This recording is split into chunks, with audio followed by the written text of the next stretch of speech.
If you're looking to haul a family and all your stuff, especially on road trips, you're probably looking at large three-row crossover SUVs. This is the 2024 Volkswagen Atlas. It is the brand's entry into the very, very popular, fiercely competitive segment among the likes of the Kia Telluride, the Hyundai Palisade, the Nissan Pathfinder, the Ford Explorer, and the Toyota Grand Highlander. Now, the Atlas is not new. These came out for 2018, but this is now its second facelift, and Volkswagen sent one over for us to take a look at. So let's get right into it. Welcome to Out Motorsports, the channel for cars as you are. My name is Jake, and I have a lot of very complicated feelings on the Volkswagen Atlas. Now, you might think it's weird that I have complicated feelings about a large three-row crossover because really they're all just tools. And this one's a pretty fine looking one, especially in this latest facelift. In fact, I think it's the most handsome the Atlas has ever looked. I thought the early Atlases, looked like they kind of didn't want to be here. They were kind of grimacy looking up front, and I felt similarly. And the reason I have these strong feelings is because this replaced the Volkswagen Touareg. The Touareg is still on sale in other parts of the world, but here in the US, we don't get it anymore. And I think that's a bit of a tragedy because of what the Touareg kind of stood for at the time. It came about when Ferdinand Piëch was running Volkswagen, and it was one of his kind of over-engineered, over-luxurious, way too nice, way too capable Volkswagen products. It was that, it was the Phaeton, it was the Audi S8, it was those sorts of cars that were just kind of wild and crazy, and it was so un-American in what it was. It had really good off-road capability. It was two rows, kind of small. It could tow 7,700 pounds, and it was just a really wild, overdone SUV. It was exactly what Americans didn't want. So, they sold to the right people. I owned its Porsche twin, the Cayenne, and I mean, they're lovely SUVs, but Americans didn't really want that. They wanted something that was focused on the street, was decent on gas, could haul all their stuff, and was really just a big box on wheels. So Volkswagen came out with this, the Atlas, and this is heavily Americanized by comparison, and that is what we're driving now. Now, these are, of course, doing much better for the company, and I think they're the better thing to have on sale here in America, but that is just why I kind of have some strong feelings. So what did Volkswagen do for this 2024 facelift? Well, you notice up front and out back here, they changed the styling up a little bit to make it a little fresher. Like I said, I think it's the best looking it's ever been, but looks only go so far. They did two other things to change this all up. The first thing they did is they changed up what engines are on offer. So previously you could have a 2-liter turbocharged 4-cylinder or the 3.6-liter VR6 Volkswagen 6-cylinder. Now, the VR6 and the related Bentley and Audi W12 are both dead. They're dead because of emission standards in the US, more or less. But the VR6 had to go. The 2-liter turbo got a big boost, quite literally actually, came in the form of a bigger turbo and a different tune, so it makes 269 horsepower and 273 pound-feet of torque. That's the same amount of horsepower as the old VR6 and 7 more pound-feet of torque. And this weighs about 100 pounds less than that 6-cylinder car, despite being as fully loaded. So like for like, it's a touch faster from 0 to 60 actually than the VR6 model was. So that is the engine. It's paired to an 8-speed torque converter automatic, and it's got standard front-wheel drive or optional 4-motion all-wheel drive. So we'll talk about how this thing drives with that updated 4-cylinder here in just a second. But the other thing I want to show you, it'll get me out of this oddly cold March day, is the updated interior, because they did a number on that, let me tell you. So the interior, of course, is what most of you are going to care about if you're buying one of these things. The drivetrain kind of is what it is, but the interior is new for 2024, and to me, it's a bit of a mixed bag. So prior to 2024, the Atlas had a perfectly fine, functional interior that I think was easily usable without taking your eyes off the road while you were driving. It had controls that were just simple and made plenty of sense. Well, for 2024, if you've been following what VW's been doing with other interiors of their different new and updated models, unfortunately, the Atlas kind of goes in that direction as well, which is to say most everything in here is a touch control. So let me show you around, and then we'll talk about why that all matters. And it's kind of a bummer because the interior is really nice. The materials are elevated. This one's called Shetland Beige. It's this really nice, light, airy beige color throughout the interior, and with the panoramic sunroof on this SEL R-Line model, it really is a nice, bright, airy interior, and then you've got this kind of light gray synthetic wood trim going on. It presents really well, and I just wish I liked using it a little bit more. So let's take a tour. So before we even get in the car, let's take a look at what's down by your left knee, and that's going to be this control here. This is an interesting mix of controls for your headlights and your defrost. This comes straight off the Volkswagen ID4, that's where this first came out, and it is, of course, touch buttons, and you've got a whole bunch of different things going on here that don't really respond super quickly, but are indeed here in one interestingly grouped pod. Now, if we pan around, like I said, this interior is really nice and bright and airy. I really like that. You've got this big panoramic sunroof, and that's one of the highlights of the whole thing. So let's hop inside because it's cold and windy. So taking a look here, first of all, you've got a digital gauge cluster here. Like I said, this is the SEL R line, so this is premium, this is fully loaded, and this is a totally fine gauge cluster that works. You can set different views here that are actually pretty helpful. You've got your kind of virtual cockpit going on, or you can just display other information based on what you want to see. Your lane assist, that sort of thing. So it's an interesting gauge cluster, and I think they do use the pixels pretty well, which is a nice touch compared to some other manufacturers. Now, if we pull over here to the right, this is going to be one of my bigger points of contention. This is the latest Volkswagen infotainment system, and as you can see, it does things by just waving your hand around, and also there are no backlit controls here. They've really gone in on this touch bar here, and this is your climate control on the left side, climate control for the rest of the car, and then your volume, and this is all slider based. It is fine enough, it's not backlit at night, and it's very easy to hit things on the screen while you're adjusting things like your volume or your temperature.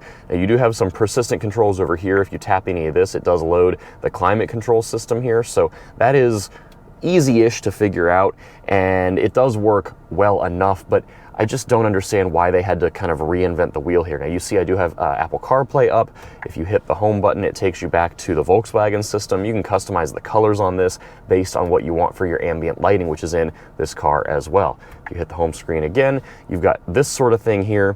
Nice little reminder to drive safely, and you can turn off the auto start stop, which is of course infuriating in every new car that has it.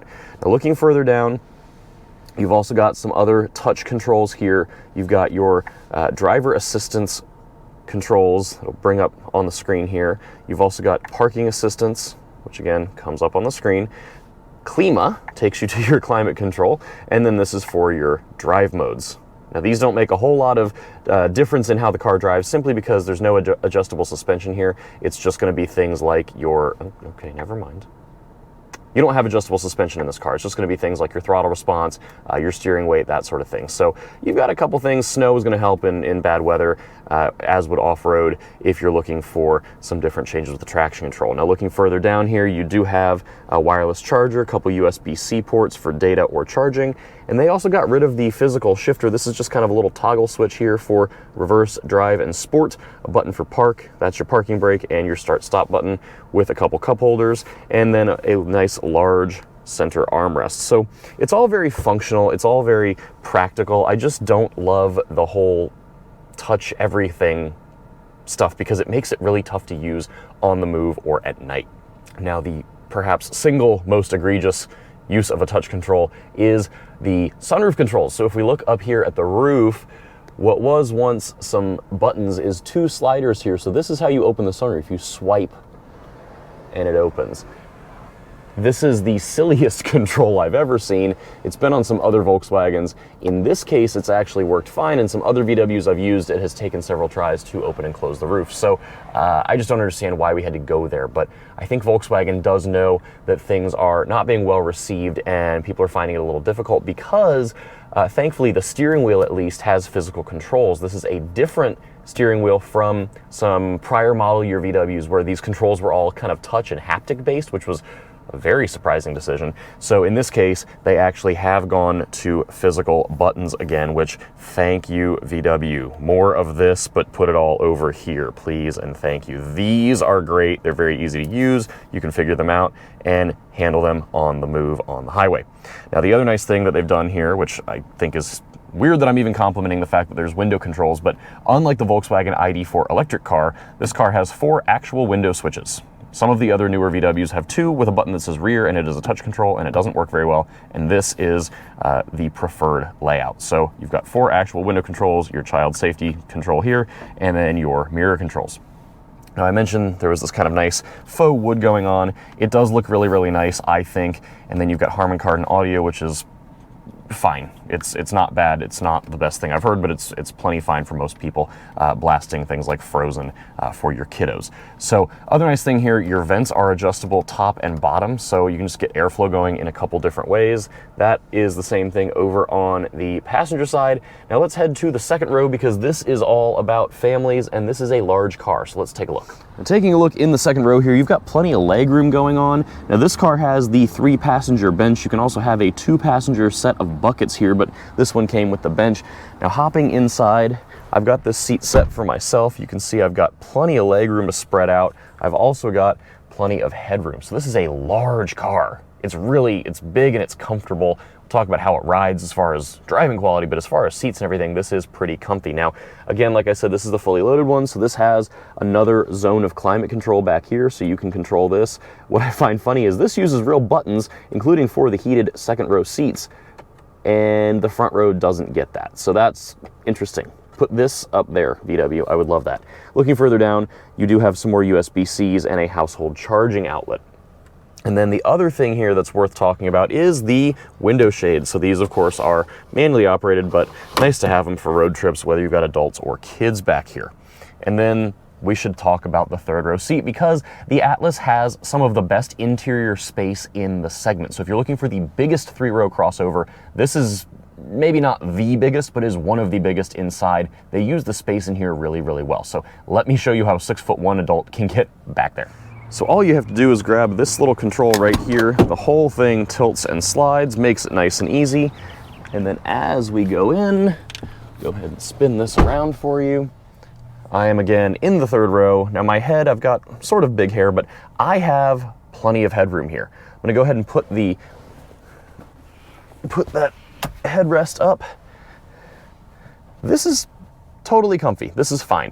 Now, if I go ahead and bring the second row seat back to meet me,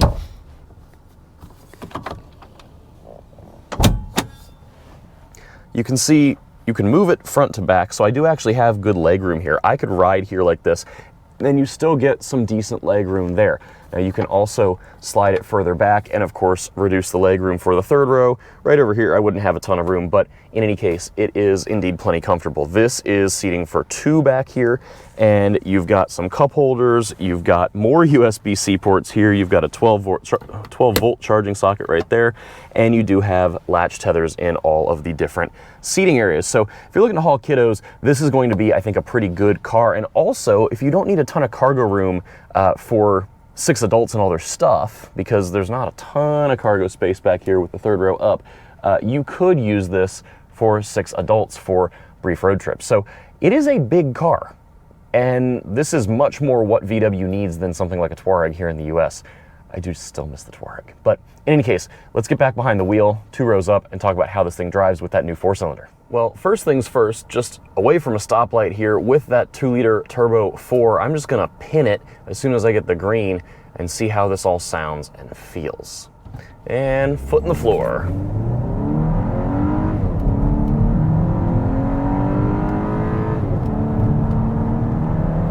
And that's 60. This is plenty swift. It definitely works, but it's not an unpleasant sort of work going on. It doesn't feel overburdened. Now, where this might feel a little overburdened is that VW still gives this a 5,000-pound towing capacity, and while I think having boost would indeed help with just off-the-line torque and kind of keeping you moving, I do wonder about doing that versus having just the bigger 6-cylinder. Now, I know normally we're the towing channel and we would tow something with this. Unfortunately, my towing plans got sidetracked and derailed here, so I can't tow with this one this time, but I'm told by a friend who tows a Porsche Cayman on an aluminum trailer that it does actually do okay. So if I'm not towing with this, what have I done with it? Well, I road tripped it. I've put almost 300 miles on this car so far, and the biggest thing that impresses me with it is how quiet it is at highway speed. It is a very nice place to sit and just soak up miles. It is entirely unexciting. Really, most of the cars in this segment kind of are like that, but it is a pretty good place to sit and soak up the miles. So the suspension definitely errs on the side of comfort. It's definitely soft. Your steering doesn't have a ton of feel, but it all performs about as you'd expect. And if you find yourself on a back road, it does fine. It's not going to be an understeering mess, at least not initially. So I think it's, you know, fitting with the mission of what this car does. Now, this one being that SEL R-Line. R-Line is just an appearance package, but you do get 21-inch wheels with some shorter sidewall tires that in theory will handle a little bit better than something with more sidewall that would want to roll over on the sidewall if you're kind of pushing it through a corner. Does it help? I don't know. The wheels look nice. They pair nicely with this paint color. This is a stunning red paint. It's called Aurora Red Chroma, and it's just great in the sun. But back to how this thing drives. So the suspension, of course, is a little bit soft, like I said, but handles the body well enough. Body roll, body movement is generally well controlled, I think, for what this car is. And then the steering, like I said, is a little dead, but like not in a bad way. It's just kind of how it is. It's not going to be too heavy. It's not going to be obtrusive or a pain, you know, to deal with if you're shuttling kids or whatever.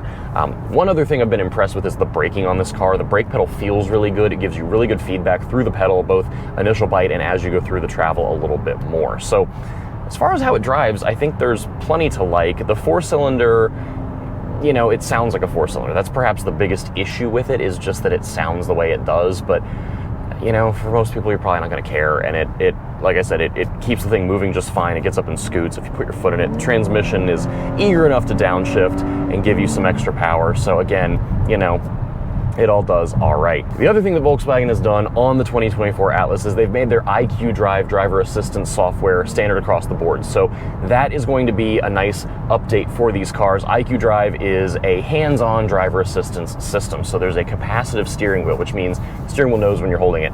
And it requires you to hold onto the wheel, but you can keep a nice light touch. And the software does do a nice job as far as just dealing with traffic, helping you in slower speed and higher speed traffic, keeping you centered in the lane. It performs really well. The only thing I don't love, which is with a lot of these systems, when you're in heavier traffic scenarios, even on the shortest following distance, they still want to give you a big gap, which is of course for safety, but it's a little bit much. You end up getting cut off a lot, at least around the DC area, which is a thing that happens here. And then, you know, I wish I just liked this interior a little bit more as far as how you interact with it. I still think touch controls are unsafe. I think they're done for the sake of cost cutting, not because it adds a benefit to you, the consumer. But beyond that, the dash is still nice and low. The visibility out of this thing is pretty good. The thing I like the most is that it doesn't necessarily drive like a big three-row. It drives a little bit smaller compared to some of the others I've driven. Namely, I'm thinking of the Pathfinder and the Grand Highlander. Those are also, you know, good three-row crossovers, but they just drive a little bigger than this. Is this sporty? Not at all, but it is a little more manageable in some cases. But good visibility, good lighting, good all of that.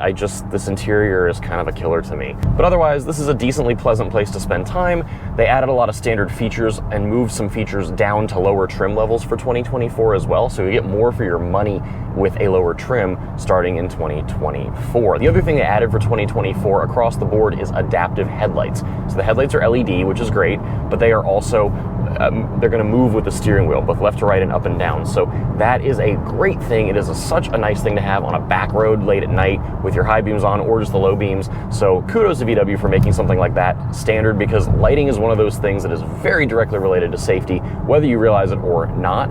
And I just appreciate that so much.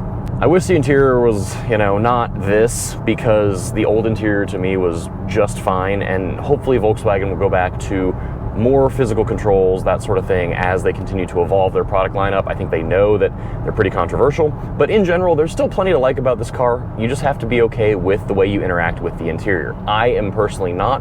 I've talked to a lot of people who own these and have bought some 2024s already. They're doing okay with it, or they're willing to overlook it because they like the car otherwise. I think it's a good value. I think it does drive pretty well for what it is. And I do think that going down to just the 2-liter is generally going to be okay.